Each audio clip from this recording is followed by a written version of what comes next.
Hello दोस्तों, welcome to the parcel leader. दोस्तों, आज के अपने इस एपिसोड में हम एक ऐसे लोकसभा सीट के बारे में बात करेंगे जहां पर पारसी समाज का वोट निर्णायक भूमिका में रहती है।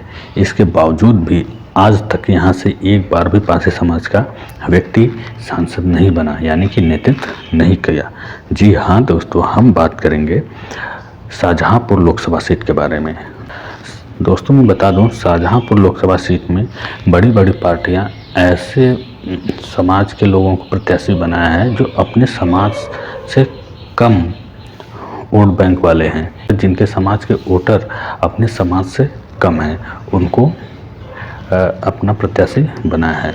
तो मैं बता दूं, इस लोकसभा सीट के अंतर्गत 6 विधानसभा सीट आती हैं, जिसमें कटरा, जलालाबाद, तिलहर, पुमाया, शाहजहांपुर और ततरौल। जिसमें दोस्तों पुमाया जो विधानसभा सीट है उसमें अपने पारसी समाज के चेतराम पासी जी विधायक हैं। दोस्तों, अगर यहाँ की जाति समीकरण देख ले दोस्तों, तो यहाँ पे पारसी समाज के कुल 2 लाख वोटर हैं। उसके बाद दोस्तों वैश्य 1,75,000, ठाकुर 2,25,000, ब्राह्मण 2 लाख, मुस्लिम 2,50,000, यादव 2,25,000, जाटव 2 लाख, लोधी 1,25,000, तेली 1 लाख, कायस्थ 50,000, सिख समाज 50,000, कोरी 40,000, कश्यप 75,000, धोबी 75,000, धानुक 35,000, वाल्मीकि 50,000, भुर्जे 30,000, कुम्हार 30,000, स्वर्णकार 11,000, गडरिया, केवट व मल्ला मिलाकर 10,000। आप देख सकते हैं दोस्तों कि लगभग सभी समाज, जो बड़ी समाज है, जो मुख्य भूमिका में रहती है, जिनकी तादाद ज़्यादा है, वो लगभग बराबर है। किसी के ले लो, सब 2 लाख के लमसम हैं, जैसे ठाकुर, ब्राह्मण, मुस्लिम, यादव, जाटव, पासी अपने समाज और वैश्य, ये लोग बराबर हैं। इसके बावजूद भी दोस्तों आप देखेंगे कि जो बीजेपी के कैंडिडेट हैं अरुण कुमार सागर, जो चमार समाज से आते हैं, जो अपने समाज के बराबर ही हैं, लेकिन उन्हें टिकट मिला है। वहीं एसपी के श्रीमती ज्योत्सना गोंड है, जो अपने पारसी समाज से कम वोट बैंक है, उनका यहाँ पे, उसके बावजूद भी इन्हें यहाँ टिकट मिला है। वो भी बीएसपी ने दोनराम वर्मा, जो धोबी समाज से आते हैं, उनको टिकट दिया है, और धोबी समाज का प्रतिनिधि यहाँ पे 75,000 है, उसके बावजूद भी इनके टिकट मिला। तो दोस्तों, इन सब में सबसे बड़ी गलती हमारी है, जिसके कारण ही हमें यहाँ प्रतिनिधित्व करने का मौका नहीं मिला। क्योंकि दोस्तों हम लोग इकट्ठे नहीं, यूनिटी नहीं है, हम लोग बटे हुए हैं, और हमारा प्रतिनिधित्व किसी को दिखता नहीं, क्योंकि हम लोग बट के अलग अलग पार्टियों में वोट करते हैं, इकट्ठा करते नहीं, इसलिए हमारा दमबल नहीं दिख पाता लोगों को, इसलिए हमारी वोट की वैल्यू नहीं रहती यहाँ पर, ठीक है। जिसके कारण ही हमें लोग टिकट नहीं देते हमारे समाज के, क्योंकि जब से ये सीट बना है तब से आज तक एक बार भी सांसद नहीं बना। जबकि हमने जो समाज में बताया, जो हमसे कम हैं यहाँ पे, जिनका वोट बैंक हमसे कम है, वो भी यहाँ पे सांसद बने हैं। तो उसका मुख्य कारण ये है दोस्तों कि वो लोग यूनिटी होकर, अगर 75,000 है तो 75 का 75 वो किसी एक पार्टिकुलर समाज को ही देते हैं, मतलब पार्टिकुलर पार्टी को ही देते हैं, या फिर अपने समाज के नेता को ही देते हैं। मैं बता दूं, 2014 में एक बार यहाँ से पुमाया के वर्तमान सांसद चेतराम पासी जी चुनाव लड़े थे 2014 में कांग्रेस के टिकट थे, लेकिन उनको सिर्फ 27,000 वोट मिला था, सिर्फ 27,000, अपने समाज का वोट भी नहीं मिला था। तो आप सोच सकते हैं कि क्या हालत है अपने समाज के लोगों में।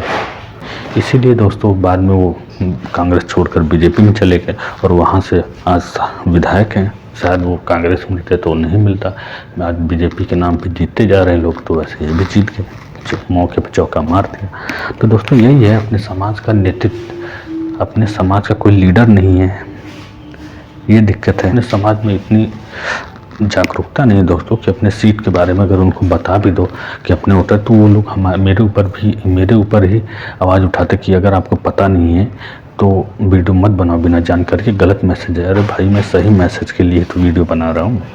क्योंकि अमेठी लोकसभा सीट पे जो मैं वीडियो बनाया था, उस पर हमारे एक भाई ने कमेंट मारा कि अगर आपको पता नहीं हो तो वीडियो मत बनाओ, गलत मैसेज जाएगा समाज पे।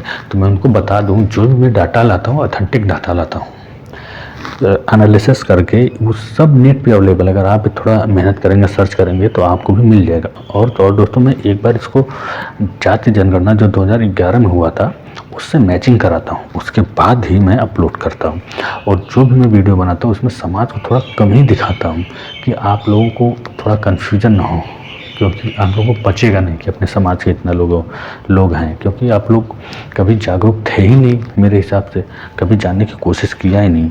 आप लोगों ने सिर्फ उस सीट को अपना माना, पासी बहुल माना, जहाँ पे पासी समाज हमेशा से उठता आया है। और वहाँ पे क्यों उठ रहा है, वहाँ पे क्यों, क्योंकि पासी समाज वहाँ जिसको भी देता है इकट्ठा होकर। अगर बीएसपी के साथ जाता है तो इकट्ठे जाता है, कांग्रेस के साथ जाता है तो भी इकट्ठे, सपा के साथ जाता है तो भी इकट्ठे हैं। कई ऐसी सीटें जहाँ पे पासी समाज हमेशा बट के वोट देती है और जिसके कारण इसका प्रतिनिधित्व, इसकी वैल्यू नहीं होती। यही कारण है कि वहाँ से टिकट भी नहीं मिलता। ऐसे कई सामान्य सीट है, रिजर्व सीट है, सब सीटें। तो बस यही कहना चाहूँगा दोस्तों कि देख लो, इतनी अच्छी खासी वोट बैंक होने के बावजूद भी समाज का प्रतिनिधित्व करने का मौका नहीं मिल रहा है दोस्तों, जो हमारे लिए गलत है दोस्तों। तो दोस्तों मैं बता दूं, इस लोकसभा सीट पर कुल 10 प्रत्याशी मैदान में हैं, जिसमें से 4 निर्दलीय और 6 अन्य पार्टियों से, जिसमें से मुख्य पार्टी बीजेपी से अरुण कुमार सागर जो चमार समाज से आते हैं, समाजवादी पार्टी से श्रीमती ज्योत्सना गोंड जो गोंड समाज से आती हैं, वहीं बीएसपी से दोदराम वर्मा जो धोबी समाज से आते हैं। आप देख लीजिए, इन सब का वोट बैंक पासी समाज से कम है या बराबर है। इसके बावजूद भी आज तक पासी समाज को नेतृत्व करने का मौका नहीं मिला, जो हमारे लिए दुखद और शर्म की बात है कि हम लोग यूनिटी नहीं है, अपने वोट बैंक को लोगों के सामने दिखा नहीं पाते, इकट्ठे नहीं हो पाते। मैं बता दूं, लीडर बनने से नहीं होता, कितना भी आप पार्टी बना लो, अगर आप समाज को इकट्ठा नहीं कर सकते तो आप कभी भी लीडर नहीं बन सकते। समाज को जो है पार्टी की ज़रूरत नहीं, इकट्ठा लीडरशिप होने की ज़रूरत है। लीडर चाहिए, वो कोई भी संगठन कर सकता है। यूनिटी चाहिए समाज में, क्योंकि ब्राह्मण समाज का कोई पार्टी नहीं, ठाकुर समाज का कोई पार्टी नहीं, उसके बावजूद भी वो अच्छे खासे उनके सांसद विधायक रहते हैं। उसका यही कारण है कि उनका लीडरशिप है, वो यूनिटी में है, वो उनको फायदा पहुँचाते हैं जो उनके साथ रहता है या फिर जिसके साथ जाते इकट्ठे जाते हैं। अगर उनका समाज का व्यक्ति है तो अपने समाज के ही व्यक्ति को जाते हो, चाहे कितना बुरा हो या कितना अच्छा हो। अगर वो किसी पार्टी को देते हैं तो एक साथ उस पार्टी को देते हैं, इसलिए उनकी वैल्यू होती है। लेकिन अपने समाज में ऐसा नहीं है, अपने समाज के लोग हमेशा बढ़ते आए। एक बार जिसको दे दिया तो उसी को देते ही रहेंगे, या फिर अगर छोड़ दिया तो छोड़ ही देंगे। तो यही गलती हमारी, इसी गलतियों का भुगतान आज तक हम लोग भुगत रहे हैं दोस्तों। लेकिन अब समय आ गया दोस्तों, हम लोग को इकट्ठा होकर रहना है। और मैं चाहूँगा कि अपने समाज का वोट बैंक समाजवादी पार्टी के ज्योत्सना गोंड हो जाए, ताकि आने वाले समय में पासी समाज के साथ जो इतिहास का छेड़छाड़ हुआ है पिछले कुछ सालों में, वो ना हो। क्योंकि समाजवादी पार्टी अभी पासी समाज के साथ थोड़ा पोलाइटली है, क्योंकि पासी समाज जिस तरीके से बीजेपी से बाहर जा रही है, बीजेपी का विरोध कर रही है, और समाजवादी पार्टी अपने समाज के लोगों को मिला रही है। तो एक बार हमें समाजवादी पार्टी को भी मौका देना चाहिए और इस सीट में समाजवादी पार्टी की ज्योत्सना गोंड को जिताना चाहिए। मैं उम्मीद यही करूंगा कि समाज के लोग बंटने के बजाय एक साथ होकर, इकट्ठा होकर किसी एक पार्टी को वोट दें। और मैं चाहता हूं कि वो समाजवादी पार्टी को वोट दें, शर्तों पे वोट दें। इसके लिए अपने पासी समाज के संगठनों को सामने आना चाहिए, वो सामने आए और अपनी मांग रखें पार्टी के सामने, या फिर जो पार्टी का प्रतिनिधित्व है, जो प्रत्याशी, उसके सामने, कि आप हमारी ये मुद्दा है, आप इसको पूरा करो, हम आपको वोट देंगे। तो मुद्दे पर वोट दें, मतलब अपने मांग पे, अपनी डिमांड पर संगठन आगे आए और अपना मांग रखें कि हमारी यही नीड्स है, आप इसको पूरा करो, हम आपको वोट देंगे। और ये तभी पॉसिबल है जब समाज के संगठन सामने आएंगे। तो मैं बस यही कहूँगा कि समाज संगठित रहे, जिसे भी वोट दे एक साथ इकट्ठा होकर वोट दे। मिलते हैं दोस्तों नेक्स्ट वीडियो में। जय हिंद, जय भारत, जय पासी समाज, जय महाराजा सुहेलदेव पासी, जय लाखन पासी, जय बिजली पासी, जय पासी नेता।